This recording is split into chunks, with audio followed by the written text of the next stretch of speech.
ఖమ్మం జిల్లా ముదిగొండలోని వల్లాభి వద్ద పోలీసులు తనిఖీలు నిర్వహించారు. తనిఖీల్లో భాగంగా గుంటూరు నుండి మహబూబాబాద్కు అక్రమంగా కారులో తరలిస్తున్న 5 క్వింటాల నల్లబెల్లం 50 కేజీల పటికను కూడా పోలీసులు స్వాధీనం చేసుకున్నారు.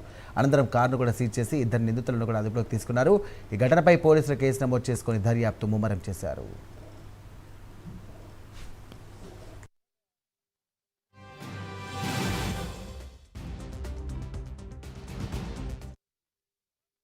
బెల్లం అక్రమ రవాణా చేస్తున్నారనే సమాచారం మేరకు ఎక్సైజ్ స్టేషన్ నేలకొండపల్లి పోలీసులు మేము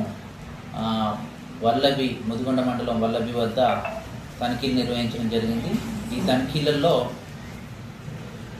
జగ్గైపేట ప్రాంతం నుంచి ఆంధ్ర ప్రాంతం నుంచి ఖమ్మం వైపు వస్తున్న ఒక కారును ఆపితే అందులో 500 కేజీల బెల్లం 50 కేజీల పటిక దొరికింది.